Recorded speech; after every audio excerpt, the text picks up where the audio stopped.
قرآن مجید کی آیت میں نے تلاوت کی، اللہ فرماتے ہیں الف لام میم احسب الناس ان یترکوا ان یقولوا آمنا۔ اللہ فرماتے ہیں کہ لوگوں نے یہ گمان کیا ہے کہ انہیں چھوڑ دیا جائے گا صرف یہ کہہ دینے پر کہ ہم ایمان لے آئے۔ انہوں نے کہا ہم ایمان لے آئے تو اب انہیں چھوڑ دیا جائے گا، بس ختم، اتنی بات پر چھوڑ دیا جائے گا۔ وہم لا یفتنون، اور انہیں آزمایا ہی نہیں جائے گا۔ فرمایا ایمان لانے کے بعد صرف ایمان پر ہی تمہیں چھوڑا نہیں جائے گا بلکہ تمہیں آزمایا جائے گا، تمہاری آزمائش ہوگی۔ کس طرح؟ وَلَنَبْلُوَنَّكُمْ بِشَيْءٍ مِّنَ الْخَوْفِ وَالْجُوعِ وَنَقْصٍ مِّنَ الْأَمْوَالِ وَالْأَنفُسِ وَالثَّمَرَاتِ، تمہیں کسی نہ کسی ایک چیز سے ضرور آزمائیں گے، یا خوف سے آزمائیں گے،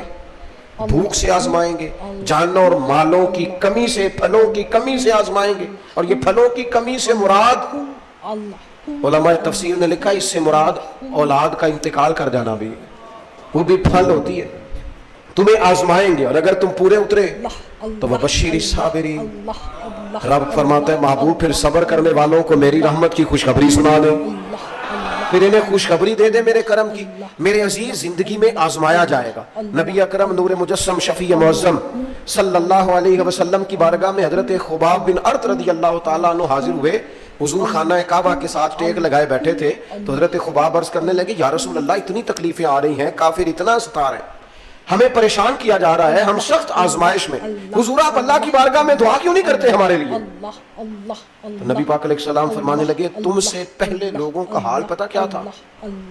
یہ صحیح حدیث بخاری میں موجود ہے۔ فرمایا تم سے پہلے لوگوں کا حال یہ تھا کہ انہیں گھڑے کے اندر رکھ کے ان کے جسم کو مٹی سے دبا کے پھر ان کے سروں پر آریاں رکھ کے چیر دیا جاتا تھا، لیکن پھر بھی وہ اپنے دین سے ہٹا نہیں کرتے۔ نبی پاک علیہ السلام فرمانے لگے تم سے پہلے لوگوں کا یہ عالم تھا کہ ان کے جسم لوہے کی کنگھیوں سے کریت دیے جاتے تھے، ان کا گوشت اتار دیا جاتا تھا، لیکن وہ اپنے دین سے ہٹنے کو تیار نہیں ہوتے تھے۔ یاری تیری سونا ہے پر آزمائشاں تیریاں اگ، اے سونا پرکھیا جامدہ ہی پہلو نال اگاں دے لگ۔ اپنی زندگی میں تیار رہیں، ذہنی طور پر آزمائش کے لیے تیار رہیں، مزاج بنائیں۔ جب بندہ پہلے سے تیار ہوتا ہے نا، اس کا خیال ہوتا ہے کہ آزمائش آ گئی تو میں نے صبر کرنا ہے، پہلے سے اس کی تیاری ہوتی ہے، پھر وہ ذرا گھبراتا نہیں، پریشان نہیں۔ ہم تیار نہیں ہیں ذہنی طور پر، ہر بندے کو سکھ چاہیے، ہر بندے کو، بلکہ ہمارے ہاں تو لوگ کہتے ہیں مرید ہو رہا ہوں تاکہ میری طرف تکلیف کوئی نہ آئے۔ تو میں کہا کرتا ہوں پہلے پیر سے پوچھ لو اسے کبھی آئی ہے کہ نہیں، اگر اسے آئی ہے تو پھر اس کا مطلب ہے تمہیں بھی آ سکتی ہے۔ لوگ نماز اس لیے شروع کرتے ہیں، کہتے ہیں میں 5 نمازیں بھی پڑھتا ہوں، میں صدقات بھی کرتا ہوں، کام میرا پھر نہیں چلتا۔ تو میں کہتا ہوں تمہیں پتہ ہی نہیں، نمازی کے لیے تو آزمائش ہے، جتنا جتنا ایمان کامل اتنی اتنی آزمائش بھی زیادہ۔ اور یہ میں اپنے پاس سے نہیں کہہ رہا، حضرت ابو سعید خدری رضی اللہ تعالیٰ عنہ فرماتے ہیں میں نبی پاک علیہ السلام کی خدمت میں حاضر ہوا اور حضور کے دست مبارک کو چومنے کے لیے میں نے اپنے ہاتھ جب آگے کیے تو تپش تھی، تیز بخار تھا نبی پاک کو۔ تو حضرت ابو سعید خدری رضی اللہ تعالیٰ عنہ ارشاد فرماتے ہیں کہ میں نے، یہ سنن ابن ماجہ میں موجود ہے، فرماتے ہیں میں نے عرض کیا یا رسول اللہ صلی اللہ علیہ وسلم اتنا تیز بخار؟ حضور فرمانے لگے ہم پر جو آزمائشیں آتی ہیں نا انبیاء پر، وہ عام لوگوں سے دگنا آتی ہیں۔ یہ تو لاڈلے ہیں، یہ تو محبوب ہیں اللہ کا۔ فرمایا عام لوگوں سے دگنی آزمائش آتی ہے، لیکن فرمایا ہمارا رب بڑا کریم ہے، ہمیں اجر بھی ڈبل ہی عطا کرتا ہے، ہمیں اجر بھی ڈبل ہی عطا کرتا ہے۔ تو حضرت ابو سعید خدری کہتے ہیں موقع اچھا تھا، میں نے ایک سوال بھی کر دیا، میں نے کہا یا رسول اللہ صلی اللہ علیہ وسلم بتائیے نا بھلا دنیا میں زیادہ آزمائشیں کن کو آتی ہیں؟ تو حضور فرمانے لگے سب سے زیادہ آزمائشیں اللہ کے انبیاء کو آتی ہیں، نبیوں کو آتی ہیں۔ حضور اس کے بعد فرمایا اس کے بعد جو ان کے زیادہ قریب ہوتا ہے اسے آتی ہے۔ لوگ کیا سمجھیں گے امام حسن کی آزمائش کو؟ لوگ کیسے سمجھیں گے سیدنا امام حسین کی آزمائش؟ فرمایا جو ان کے زیادہ قریب ہوتا ہے اسے زیادہ آزمائش آتی ہے۔ تو حضور کے سب سے قریب تو امام حسن ہے نا، امام حسین ہے نا، تو کیا سمجھتا ہے قربت بس نسبت کے اظہار کا نام ہے اور بڑے لطف کے ساتھ زندگی گزارنے کا نام ہے؟ تو نبی پاک علیہ السلام نے فرمایا بات بڑی مزے کی ہے، فرمایا پھر اللہ کے بعض بندے تو ایسے ہوتے ہیں جنہیں اللہ فقر میں مبتلا کر دیتا ہے، فرمایا ان کے پاس صرف ایک چادر رہ جاتی ہے، اتنا فقر ان کے پاس آتا ہے، لیکن جو حدیث کے آخری لفظ ہے نا وہ وجد والے ہیں، وہ وجد والے ہیں، وہ سرور والے ہیں۔ ہمارا یہ مزاج ہوتا ہے کہ میٹھا میٹھا کھا جاؤ اور ذرا کڑوا آ جائے تو سویرے بھی رو شام بھی رو، حال ہی کوئی نہیں، غریبی بڑی، پریشانی بڑی، حضرت صاحب گھر سے بیماری جاتی نہیں، اور جناب کیا بتائیں، بعض لوگ تو ایسے ہیں جن کی بات سن کے لگتا ہے زندگی میں کبھی سوئے ہی نہیں، اتنے بڑے بڑے دکھ سناتے ہیں۔ وہ خدا کی رحمت کا بھی تو ذکر کرنا، خدا نے جو تیرے اوپر انعامات کیے ان کا بھی تو ذکر کرنا، ان کا تذکرہ ہی نہیں کرنا میرا بھائی۔ نبی پاک علیہ السلام نے فرمایا ان لوگوں پر دکھ آتے ہیں پر قربان ہونے کو جی چاہتا ہے ان لفظوں پر۔ حضور فرمانے لگے وہ رب کی طرف سے آنے والے دکھ پر بھی اس طرح راضی ہوتے ہیں جس طرح تم میں سے کوئی راحت ملنے پر راضی ہوتا ہے، سکون والی چیز ملنے پر جس طرح تم راضی ہوتے ہو اس طرح وہ دکھوں پر بھی راضی ہوتے ہیں۔ دکھ قبول محمد بخشا، دکھ قبول محمد بخشا، پر ایک شرط لگائی چھوٹی سی میاں صاحب نے، انہوں نے کہا 100 دفعہ قبول ہے، دکھ 100 دفعہ قبول، دکھ قبول محمد بخشا پر راضی رہن پیارے، یہ شرط یہ ہے کہ تو راضی رہ، تو راضی رہ، دکھ قبول محمد بخشا، راضی رہن پیارے۔ اور حضرت سلطان صاحب کہنے لگے ایسا کیتی ہے جان حوالے رب دے، ایسا عشق کمایا ہے اسی مرن تو پہلو ہی مر گیا، باہو تا مطلب نو پایا، ہم نے تو پہلے سے ہی نتیجہ نکال دیا۔ تو سکون ڈھونڈنے نکلا ہے، تو چاہتا ہے زندگی میں آرام مل جائے، کائنات میں سب سے زیادہ پیار اللہ کا اپنے محبوب کے ساتھ، لیکن دیکھ لو نا پیدائش سے پہلے ہی حضور کے والد چلے گئے، 4 سال یا 6 سال کی عمر میں والدہ گئیں، 8 سال کی عمر تھی محبوب کے دادا کا جنازہ اٹھا تو محبوب پیچھے پیچھے جنازے کے جا رہے، پھر وقت آیا جب تبلیغ دین کا تو دنیا کا کون سا دکھ اور کون سی تکلیف اور کون سی اذیت ہے جو حضور کو نہیں دی گئی، لیکن کریم ہر وقت کہتے ہیں افلا اکون عبدا شکورا، میں رب کا شکر گزار بندہ نہ بنوں، ہر مقام پر کبھی بدر کبھی احد اور ہر طرح کی تکلیف، ہر طرح کی تکلیف، کبھی بیٹیوں کا دکھ، کبھی سیدہ عائشہ صدیقہ کے بارے میں منافقوں کی نازیبہ گفتگو، سارے دکھ محبوب کی حیات پاک میں رہے، کریم نے ان دکھوں کو برداشت کیا۔ پھر آپ دیکھ لیں دور حضرت صدیق اکبر کا آیا تو حضرت ابوبکر صدیق اس امت میں نبیوں کے بعد سب سے بڑا درجہ رکھتے ہیں، لیکن کوئی زندگی اس طرح کی تو نہیں کہ بڑے 2.25 سال بڑے آرام سے حکومت کی ہو، منکرین زکوٰۃ سے لڑنا پڑا حضرت ابوبکر صدیق کو، آزمائش تھی، لوگ منکر ہو گئے زکوٰۃ، حضرت صدیق اکبر لڑے، ختم نبوت کے تحفظ کے لیے لشکر تیار کیا، بہت سارے مسائل کا سامنا کرنا پڑا، صبح دن راتیں جناب ابوبکر نے مشقت کر کے خلافت اسلامیہ کو مضبوط کیا۔ دور حضرت عمر کا آیا، ساری دنیا مدینہ منورہ میں اندر سے دروازے بند کر کے سخت گرمی میں سوتی ہے، اور جناب عثمان غنی کہتے ہیں کہ میں نے فاروق اعظم کو 60 سال کی عمر میں دیکھا کہ مال غنیمت کے 2 اونٹ دوڑ گئے تو عمر بھاگے جا رہے ہیں، ان اونٹوں کو لے کے آ رہے ہیں، اور میں کہتا ہوں جناب آپ آرام کرتے، ساری دنیا سو رہی ہے، فرمایا سویا کرتا تھا کبھی خلیفہ بننے سے پہلے۔ عمر کسی غلام کو کہہ دیتے تو چونکہ پیار تھا نا، یارانہ تھا نا، حضرت عثمان بڑے محبت سے کہتے ہیں امیر المومنین کسی غلام سے کہتے اگر مال غنیمت کے اونٹ چلے گئے تھے تو لے آتا، تو حضرت عثمان کے کندھے پہ ہاتھ رکھ کے جناب عمر رو پڑے، کہنے لگے یار یہ حضور کے دین کی امانت بڑی ذمہ داری ہے، لے او سجنا اسا توڑ نبھائی، اسا جان بھی دیتی تیرا تیرے، یہ بڑی ڈیوٹی ہے، یہ بڑی ذمہ داری ہے، میں کیسے غلام کو بھیج دیتا، مسلمانوں کا مال ہے، جب ڈیوٹی میری ہے تو کیسے کسی کو بھیجتا، یہ آزمائش ہے، یہ دکھ ہے۔ 22-24 لاکھ مربع میل کے حکمران حضرت عثمان غنی، ان کا دور آ گیا، یعنی وہ شخص جس نے چڑھتی جوانی میں بھی نظریں جھکا کے رکھی، اور جس شخص نے اپنا سارا مال دین پر قربان کر دیا، اس کے گھر کا گھیرا تنگ کر لیا گیا، بہت بڑی ذمہ داری حضرت عثمان پر آئی، بڑی۔ اور جناب عثمان غنی کا حال یہ ہے کہ 40 دن گزر گئے، جس شخص کے اپنے ذاتی مصارف لاکھوں کروڑوں میں لوگوں پر خرچ ہوتے ہیں، 40 دن سے اس نے کھانا نہیں کھایا، اسے ڈھب اور سلیقے سے روٹی پانی نہیں ملا، گھر میں قید ہیں۔ لوگوں نے کہا عثمان ہمیں اجازت دے دیں ہم لڑیں، کہنے لگے کیسے دے دوں، حضور کا مدینہ اور میری وجہ سے خون بہ جائے، بس میرے اوپر آئی ہے تو میں نبھاؤں گا، یہ ذمہ داری ہے۔ کہ پھر عثمان خلافت، فرمایا یار یہ بھی میری مجبوری ہے، میرے نبی پاک نے فرمایا تھا عثمان اللہ تمہیں قمیض پہنائے گا، لوگ اتارنا چاہیں گے، دیکھنا اتارنا نہ، وہ قمیض نہ اتارنا کیسے چھوڑ دوں؟ حضرت عثمان بھی شہید ہو گئے، جناب عمر بھی شہید ہو گئے، حضرت علی المرتضیٰ شیر خدا وہ کیا 9-10 سال کی عمر سے حضور کے ساتھ چلے، ہر غزوے میں، ہر میدان میں، ہر جہاد میں، ہر جگہ آگے آگے۔ ان لوگوں نے دین سے نفع نہیں لیے۔ حضرت علی المرتضیٰ شیر خدا تو کوفے کی جامع مسجد کے پاس کھڑے ہو کے کہتے تھے میری کوئی بندہ زیرہ خرید لے۔ امیر المومنین کہہ رہے ہیں میری طامت زیادہ پھٹ گئی ہے،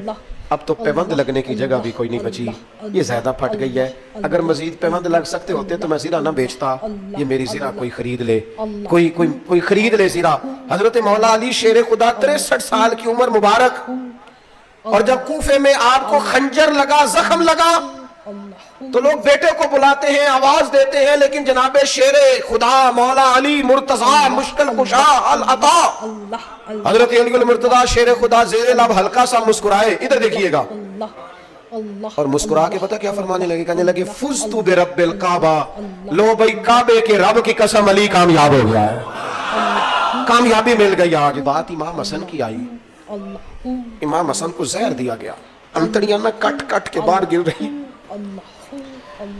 اس شہزادے کی جس نے حضور کی گود میں عمر گزاری، محبوب کے کندھوں پہ رہنے والے حسن ابن علی،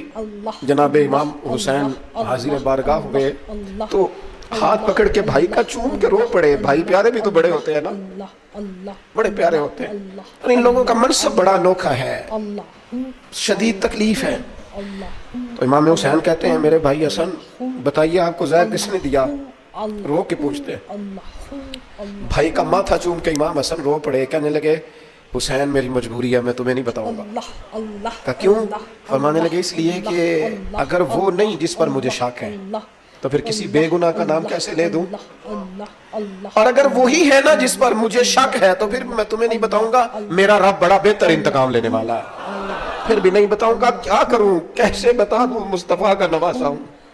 میں پڑھتے ڈالنے والی ماں کا بیٹا، میں شیر سے زیادہ جگر رکھنے والے علی کا پتر،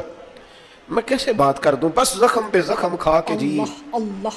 خون جگر کے گھونٹ پی، اوے سجنا آہ نہ کر لبوں کو سی، یہ عشق ہے کوئی دل لگی نہیں۔ میرے نبی پاک صلی اللہ تعالیٰ علیہ وآلہ وسلم نے ارشاد فرمایا اللہ تعالیٰ دین میں جو لوگ سخت ہوتے ہیں نا ان پر مشکلیں بھی سخت ڈالتا ہے۔ یہ حدیث پاک آپ کو مسند امام احمد بن حنبل میں ملے گی، ابن ماجہ ترمذی میں ملے گی۔ فرمایا جتنا کوئی دین میں سخت ہوتا ہے اتنی اس کی مشکلات بھی سخت ہوتی ہیں، اور جتنا کوئی نرم ہوتا ہے اتنی اس کی مشکل بھی تھوڑی ہوتی ہے۔ حسین ابن علی بڑے سخت تھے نا دین میں، جاندار تھے نا دین کے معاملے میں، اللہ نے مشکل ڈالی۔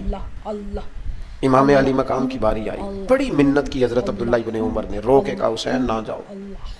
تو امام حسین رضی اللہ تعالیٰ عنہ نے فرمایا نہیں اب میری ڈیوٹی لگی ہے تو جانا تو میں نے آیا نا، ذمہ داری تو پوری کرنی ہے۔ امام علی مقام رضی اللہ تعالیٰ عنہ نے اس ساری مشقت کو دیکھا، گھر چھوڑنا بڑا مشکل کام ہے، گھر چھوڑنا، جہاں انسان رہا ہوتا ہے نا والدین کے ساتھ، جہاں وقت گزارا ہوتا ہے، کبھی بندہ بوڑھا بھی ہو جائے تو خوابیں اپنے پرانے مکان کی آتی ہیں، خواب بھی کبھی آئے نا تو وہیں گھومتا انسان اپنے آپ کو پاتا ہے، لیکن امام حسین نے کہا کہ بس اب وقت آیا ہے تو اب یہ چھوڑنا ہے۔ ہم نہ قربانی دیے بغیر پاس ہونا چاہتے ہیں، ہم کوئی مشقت سہے بغیر نمبر لینا چاہتے ہیں، ہم کوئی کام کیے بغیر رتبہ پانا چاہتے ہیں، ایسا ہوتا نہیں نا، یہ ممکن نہیں۔ آپ تاریخ پڑھیں نا انبیاء کی، حضرت نوح علیہ السلام نے 950 سال محنت کی ہے، اور میں سورہ ہود دیکھتا ہوں تو میں وہ انداز دیکھتا ہوں جس طرح کفر ان سے بات کرتا تھا، بڑی جدوجہد کی حضرت نوح نے، لیکن پتہ ہے دکھ اس سے بڑا کیا دیکھا، اپنا بیٹا ہی کافر ہو گیا۔ مالک امتحان ڈالتا ہے تو بڑے بڑے، پر حضرت نوح نے اپنے بیٹے کو ڈوبتے دیکھا، کہا مالک میرا بیٹا، فرمایا نہیں یہ تیرا ہے ہی نہیں، تیرے طریقے پر نہیں تو تیرا کیسے ہوگا، کسی کی نسل کے لانے کے لیے تو اس کے عقیدے پر ہونا ضروری ہے، تیرا نہیں۔ حضرت نوح نے مشقت دیکھی، واتخذ اللہ ابراہیم خلیلا، ابراہیم اللہ کے پیارے ہیں نا، لیکن زندگی پوری پڑھ کے دیکھ لو، ساری کی ساری مشقت، مصائب سے بھری ہوئی، آزمائشوں سے لدی ہوئی۔ کبھی انہیں قوم آگ میں ڈالتی ہے، اور کبھی 86 سال عمر ہو گئی تو اولاد کوئی نہیں، اور دعا مانگ کے رب بیٹا وہ دیتا ہے جس کی پیشانی میں نور محمدی چمکتا ہے۔ اچھا پہلے دیا نہیں، اب دیا، فلما بلغا ماہ سعیا، اور جب وہ ذرا ساتھ چلنے کے قابل ہو گیا، ہر بندہ کہتا نہیں منون خیر ہے میرا پتر جوان ہو گیا، جب وہ بیٹا ساتھ چلنے کے قابل ہوا تو فرمایا ذبح کرو، کرو نا ذبح۔ تھوڑی دیر کے لیے دل پہ ہاتھ رکھ کے بتاؤ، اور بچے کو بخار چڑھ جائے تو نیند نہیں آتی، مائیں منتیں مانگتی پھرتی، روتے پھرتے باپ، بچے کی طبیعت ٹھیک نہیں، فقط بیمار ہے، اور جسے یہ کہا جائے ذبح کر۔ جناب ابراہیم تیار ہو گئے اور بیٹے کو ذبح کر دیا، چھری چلا دی۔ وہ تو مالک نے کہا کہ ابراہیم تم پر سلام ہو، تم نے اپنا خواب سچ کر دکھایا۔ ساری زندگی دیکھیں نا آپ، آزمائشوں سے بھری۔ ادھر آ جائے نا، جناب ایوب ہیں، کتنے بیمار ہو گئے، کتنے بیمار ہو گئے، 12 سال گزر گئے طبیعت خراب کو، 8 دن کے بخار میں لوگوں کے شکوے، 12 سال بیت گئے تو قبول محمد بخشا۔ بس عرض اتنی ہے کہ راضی رہن پیارے۔ آپ دیکھیں نا جناب یعقوب پیارے ہیں نا اللہ کے، لیکن آدھی زندگی روتے گزر گئی بیٹے کی یاد۔ جناب یوسف پیارے ہیں نا، سونا بنا کے نا، اور باپ کا لاڈلا بنا کے نا، محبت پوری کرا کے، پیار پورا۔ یا بنی لا تقصص رؤیاک علی اخوتک فیکیدوا لک کیدا ان الشیطان للانسان عدو مبین۔ او میرے بیٹے بھائیوں سے بات نہ کرنا ورنہ وہ کچھ چال چلیں گے، شیطان آدمی کا کھلا دشمن ہے۔ اتنا دنیا میں پیارا بچہ اور اس وقت کوئی نہیں تھا جتنے جناب یوسف ہیں، پر یوسف کبھی بھائیوں کی مار کھائے، کبھی کنویں میں جائیں، کریم کا کرم ہے نا، کنویں میں پھینکے تو بچا لیں، لیکن وہاں سے نکلے تو پھر وہ بکے، پھر کبھی یہاں بکے، کبھی مصر کے بازار میں بکے۔ او یار تو غور تو کر، وہی جناب یوسف اللہ کے پیغمبر پھر جیل جائے، ساری تکلیفیں سہ کے فرمایا لو یوسف اب میں تمہیں مصر کا بادشاہ بناتا ہوں۔ آپ جس کی بھی تاریخ ٹٹول کے لائیں گے نا، وہ آزمائشوں والی والا، نہ بولو وَلْنَكُمْ بِشَيْءٍ مِّنَ الْخَوْفِ، ہم ضرور تمہیں آزمائیں گے۔ امام حسین کی باری آئی، وطن چھوڑنا ہے حسین کو۔ امام علی مقام نے کہا کہ ہجرت کی تھی نا، حضور نے بھی وطن چھوڑا تھا۔ دور کھڑے ہیں نانا تیرے کرم کے خزینے کی خیر ہو، میں جا رہا ہوں تیرے مدینے کی خیر ہو۔ پھر حسین ابن علی وہاں سے نکلے، بچے ساتھ، ڈٹنا پڑا، بھوک پیاس، بچوں کا ساتھ، پھر بچوں کی شہادتیں، یہ ساری چیزیں انسان کو کمزور کر دیتی ہیں نا، لیکن جس کی شان بڑی ہوتی ہے اس کی آزمائش بھی بڑی ہوتی ہے۔ چھوٹی چھوٹی باتوں سے گھبرا جانے والی امت، ذرا ذرا سی بات پر پریشان ہو جانے والے لوگ، لڑکھڑاتے قدم، الجھے خیالات، بے چینیاں، بے قراریاں، بہتے آنسو، اور ہر وقت مظلومیت کا اظہار کرتی قوم اگر اپنے قدموں پہ کھڑا ہونا چاہتی ہے، امت اگر پھر سے امت سازی چاہتی ہے، امت اگر کھڑے ہو کے اور اللہ کی عطا پر راضی رہ کر اپنی زندگی گزارنا چاہتی ہے، ایک ہی فارمولا ہے، اس قوم کو امام حسین کی سیرت سے آگاہ کر دو، اس امت کو نبی پاک کے شانوں والے نواسے کی عظمتیں بتا دو۔ یہ جو لوگ سہمے سہمے، ڈرے ڈرے سے، پریشان سے، کمزور سے، غریبی کی بات کرتے، دیہاتی ہونے کی بات کرتے، سہمی سہمی باتیں کرتے، انہیں کہو ڈرو نہ۔ وہ دیکھو پردیس میں حسین ابن علی تھوڑی دیر پہلے حضرت علی اکبر کی لاش مبارک اٹھا کے لائے ہیں اور لا کر کے خیمے میں رکھی ہے، لیکن انہیں پتا ہے کل بھی تو جانا ہے نا، انہیں پتا ہے نا کتنے کو سال جینا ہے، بالآخر جانا تو ہے نا۔ جس دھج سے کوئی مقتل میں گیا وہ شان سلامت رہتی ہے، اس جان کی کوئی بات نہیں، یہ جان تو آنی جانی ہے، موت بستر پہ بھی آ جایا کرتی ہے، لیکن جو میدانوں میں ڈٹ کے رہتے ہیں ان کو تاریخ ذرا زندہ رکھا کرتی ہے۔ کمزور زندگی نہ گزارو، ڈری ہوئی زندگی نہ گزارو، اور یہ کبھی نہ کہو ہائے حسین۔ ہم ہائے حسین والے نہیں، ہم واہ حسین والے ہیں۔ ہمارے بزرگوں نے ہمیں یہ سبق دیا ہے، ہم نے کہنا ہے واہ حسین۔ کیا کمال کر دی امام علی مقام نے، واہ حسین آپ کی عظمت پہ قربان۔ اتنے سارے دکھوں کے باوجود جب شانوں والے نانا کا شانوں والا پوتا، عظمتوں والی ماں کا عظمتوں والا بیٹا، جرت مند باپ کا بیٹا میدان میں نکلنے لگا ہے تو ڈرا ڈرا سہما سہما رو کے دلاسے دے کے آنسو پوچھ کے نہیں، بلکہ امام حسین نے ڈٹ کے کھڑے ہو کے وہ امامہ سر پہ باندھا جو محمد عربی نے عطا فرمایا تھا، وہ جبہ پہنا جو نانا نے دیا تھا، وہ تلوار پکڑی جو شیر خدا مولا علی پکڑتے تھے، اور حسین میتوں کے باوجود میدان میں آئے، فرمایا سامنے